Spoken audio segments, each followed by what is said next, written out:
Hello, I'm B. Young, and this is a brief introduction to my new dog breed, the Anubis Shepherd. First off, I'm not new to dogs, but I am new to YouTube, so please take it easy on me as I am new to making and editing videos. But I do appreciate suggestions, so leave them in the comments, and I ignore people that are mean about it. So I officially started this exactly 3 years ago on March 29 of 2022. I thought about it a lot before, but I actually officially started the project, and so I'm posting this on March 29 of 2025. Now, this all started because when I was a kid, I wanted a dog that looked like a Siamese cat, but I wanted to be really good at tracking. I love tracking. I always loved the super dark face with the black tipped ears and the bright blue eyes, along with the dark legs and tails. So the next pictures you're going to see, these are created by AI. So I want to be clear when I'm using altered pictures versus real ones. So you'll see when I show you the real pictures of my foundation breeding stock, how close the AI got the ears and the face and the body colors in some of the pictures. This one is a little longer coat than the others, and some will have longer coats at first. Now this next picture, the AI screwed up the eyes a little bit. They're kind of funny. But I do have a couple of females I'll be able to show you later that I will get a head shaped similar to this after a few generations of select breeding. This one, the AI did a really good job with. The eye color is very close with the body color reflecting real dogs in my breeding lines, and it shows the gorgeous black head available through the foundation stock I have. This one the AI made after I said to show an Anubis Shepherd doing detection work, and I'll cover in a later video the scent capabilities that should exceed current breeds used for scent detection work. This was my least favorite head shape, yet it is a possible head shape for the breed. I really liked the color it used from a picture I gave it as the reference. I really like the head shape and eye setup in this picture. Plus, the genes we have available can produce a dog that looks almost black, yet it's a super dark sable color, so I use this one for accuracy of another color that can be produced. Now, this one was my favorite one. This should reflect the look of most Anubis Shepherds, and I look forward to reaching a point when I can provide all real pictures that look like this versus any I produced. So when I first started, I didn't have those AI pictures, right? So when I started 3 years ago, what I had to first learn is what it would take to become an AKC breed. But there's a lot of these other breeds out there that they say they're a breed, but they've never gotten AKC recognition, and they won't. And I wanted to do that. I wanted to take it serious. So I went ahead and I learned that in order to become a breed, your first step is to get accepted into this thing they call the Foundation Stock Service Program. And in order to do that, you need to meet a certain whole criteria, right? And then your next step would be meeting the criteria to become in the Miscellaneous breed. Once you've been in that class for a while, then you would be able to see if you met the criteria to become an AKC recognized breed. So these are all just really precise steps that you go through, and you work with the AKC Breed Club. They have a way to do this, so this is something they allow. Now, the minimum requirements to be a new breed to protect breeds that already exist is that you cannot be a cross of two already AKC recognized breeds. So you can't just be a cross like a doodle. That's why most doodles don't qualify. Nor are you available to a variation of a breed. So you can't just be another color like a white German Shepherd. They're still a German Shepherd. They're just a white German Shepherd, right? So the Anubis Shepherd is a mix of a dark black masked sable Belgian Malinois, a dark black mask, they called it a dirty face, a goody husky. So there's specific colors, not just those. And they have to have the double blue eyes, and then a bit of German Shepherd. Now, one of the things you need in order to be in the FSS program is you have to have dogs that have 3-generation pedigrees that represent your particular mix of dog, right? Your what you call your Anubis Shepherd for me. And then if it's still developed in the United States, you have to have 40 years of a registry with 3-generation dogs, but your popularity of your breed can minimize the years needed, right? So I'll talk about that in the next section. But an important part about that is you have to be able to track those 3-generation databases. So pedigrees, so you need a database. The other thing is you need enough dogs, right? So you can get in the FSS class with less dogs, but in order to get in the Miscellaneous class, you have to have a minimum of 150 dogs with 3-generation pedigree of your breed only. And then to get full recognition, you need to have a minimum of 300 to 400 dogs, right? And that's AKC won't even consider you before that. But popularity can speed things up. So one new breed had more than 1,000 in its thing, and it only took them 6 months to get out of Miscellaneous class. You have to have a national breed club, so we're going to be starting an official Anubis Shepherd Association very soon. And I already own the website for all that. I'm building it now, so I'll be launching in that and telling you them. And then you have by showing active interest. That's how you have so many dogs. So the foundation, getting it to the FS program, is you have to fill out the questionnaire. You have to have a breed history, your first breed standard, and then photos of your breed. So you need to have bred a couple dogs first. Once you've got into the FSS program, to get into the Miscellaneous class is a little bit more hard. So each time you go up, you got to up the They make the requirements a little more. So your National Breed Club has to have 100 active members. This includes pet owners. This is where you need the minimum of 150 dogs with a third generation pedigree. Then you have to have the first standards you have can be kind of generalized. This has to be much more in conformity with the guidelines that they have. They only do it twice a year, so you got to be in on that. Now, once you've completed the first 2 steps, then you've done your FSS program, you're in the miscellaneous class. Then the rules for your club go up, everything kind of goes up. So you have to have a more unified club. Your breed standard has to be fully accepted by the AKC at this point. You have to have worked out any of the bugs that are in it. And then you're going to have held shows, and you have to have certificate of title merits. That means breeders are actually interested enough to show their dogs. The club requirements are a big deal, right? So when the AKC part, you have to have your minutes, you have to have a quarterly report that you've been submitting once you were entered into the miscellaneous class. There's a lot of requirements. So it's not just a backyard breeding, commitment. You have to, if you want to be a real breed, you have to actually put the energy into it. You have to be in 20 states minimum, right?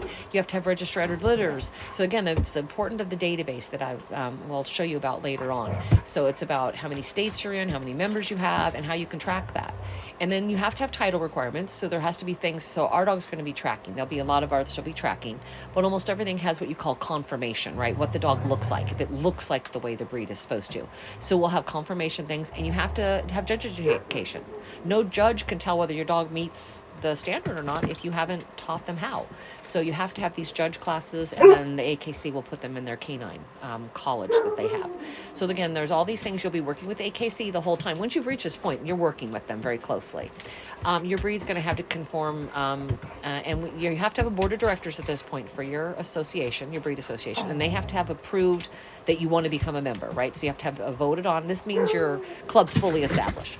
If you have more than 1,000 dogs or more in your foundation stock, then you can re-evaluated after 6 months in miscellaneous, but it's going to still take 18 months before you get transferred as a real dog breed. So again, all of this takes time, and you have to be meticulous and thoughtful. So it made my official start date the 29th. That was when I had done all the research and figured out I could receive AKC recognition. That's when I hired a DNA consultant. Okay, so I had found this version of a Belgian Malinois. This isn't mine. I'm showing you all pictures of other dogs so you could see the research I did first. They're kind of going along with my research a little with me. Now imagine that dog with blue eyes, and that's what I saw. I saw that's the dog I'm looking for. And that was when I started researching some Belgian Malinois, and I found a few different ones and different versions. So this is really dark legs. This is really extreme black masking. And that's what I started realizing, is that there's only a couple of breeds that actually have this black legs. You can't get it somewhere else. Even though I can get the black face, I can get a lot of the other things, I can only get this color combination in Belgian Malinois. So that's where I got one. I have one. Looks wonderful. I'll give you pictures later. But when I hired the DNA specialist, we identified that that's the EM gene. So that's that's the masking gene, and it was really extreme in some way. It had mutated, and I'll learn all about that in another one. But that's when I learned the intermediate gene is what makes them that nice, rich brown color. This DD, BB, and SS all give me the dark. Again, increase my chances of having the black legs and what I would like. But that dupe gene, that's the I gene. So that's a double duplication for blue eyes. That increases their chances of having double blue eyes. You want both of those duplications if possible. They can have blue eyes with one duplication, but double increases the chances. So then I discovered getting this dirty face agouti husky. So agouti is that sable coloring, but that black face, they call it dirty face in huskies. Found out that existed. So there was a little question about whether the black mask and the Malinois will override the blue eyes and cause them not to show up. That can happen. And it actually has happened in my breeding program, and I'll talk to you more about that. So these genes are real important, but that EM can actually override that dupe. So then you won't see it. But there's the possibility. Now, these are not my dogs. These are crosses that I had found that already existed, and I was able to discover that this is possible, right? So once I discovered someone could do it by accident, then I, of course, can do it on purpose. And there's black legs, black face. Now, but this also showed me not all mask genes carry that black leg gene. So I have to be really careful about where I get it from. It's a beautiful black face, blue eyes, but no black legs. Look how pretty that is. Again, another very real dog. These are all different dogs. And that was one thing I found important. I needed to find enough of them to prove before I started breeding that it could happen, and that mass gene would let those blue eyes through and give me the black legs at the same time. So you see that? If you look real close, you can see there's blue eyes there.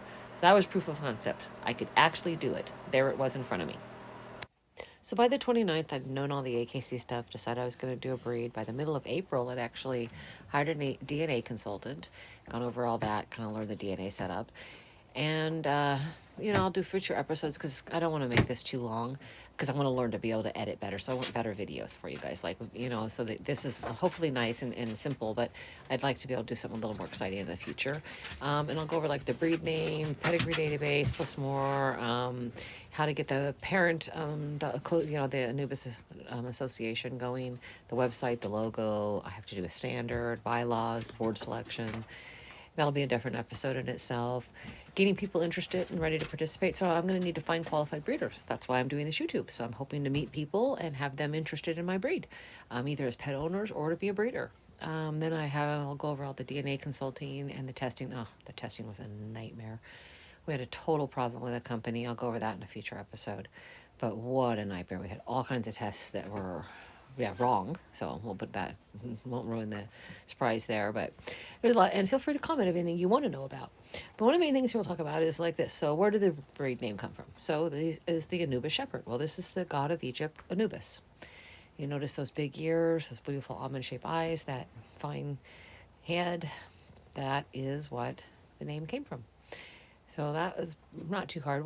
There's some other technicalities. We were going to do the Anubis Malinois, but we would have had breed club sign off. And again, when I cover that, I'll cover all the legal reasons you had to choose a particular name. And then, as I talked about, like for the breed club to be accepted by AKC, you need to track everything. So this will be like for issuing the numbers, the names. Those are all real dogs. And then this would be a place where they can be searched from people. So anybody who wants to be a breeder, they can find someone to breed to, find where other dogs are at. This also does pedigrees, so you'll be able to see all that. And remember, to get through the AKC program, you need to be able to track at least a 3-generation pedigree and then back up to almost 40 years, right? So trying to get all these dogs in 40 years back. It allows me to issue, this particular database lets me to issue a certificate with like a 3-generation pedigree. It allows me to do the multi-generation pedigrees up to 4. There's all kinds of little things. But yeah, you have to have a database to track all this stuff. But I'll do all this in a future episode. All right, so here are some of my dogs. So this is, first picture is going to be a picture of my puppy. Well, he's not a puppy now. This is my stud, Levi, as a puppy. Isn't he just a doll? And then the next picture is going to be him all grown up. So he's the father of 2 litters, okay? So he's had 2 litters towards the Anubis Shepherd. He's had 1 litter with this female. Her name is Zara. And again, I'm going to give you introductions into each dog, and I'll do videos, right? So this is Zara and Levi together, and they've had a litter of puppies, okay? So they had the first litter that I bred. And I had a litter of full Malinois, but that was the first litter of towards the Anubis Shepherd. This was from my first litter of Malinois. This is Amira. This is the mom of my second litter towards the Anubis Shepherd.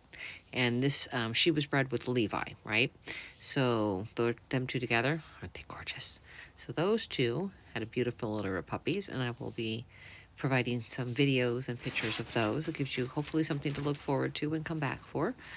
And then, so when Levi and Zara had puppies, the one on the couch, that is their puppy Freya. And then Amira, from her litter, her brother was Bowden. So Bowden and Freya had a litter of puppies, and that was our first F1 litter. So that was the first litter that actually had German Shepherd, Husky, and Malinois, all 3 breeds in one, and they would be considered an F1. So that's a foundational litter 1. And I'm going to be showing videos and all kinds of fun stuff of those puppies later. So you're going to have to tune in to another episode if you want to find out why I've only had 3 litters in 3 years. It has to do with DNA and a lot of other fun stuff I hope that you'll enjoy. And then I want to give you a little taste of Kailea, who will be an upcoming litter. This is the first Malinois I bought that had all the colors I wanted. She is beautiful. She is like a thoroughbred. She's an amazing athlete. And look at those ears and that head and the head shape. Oh, she's amazing.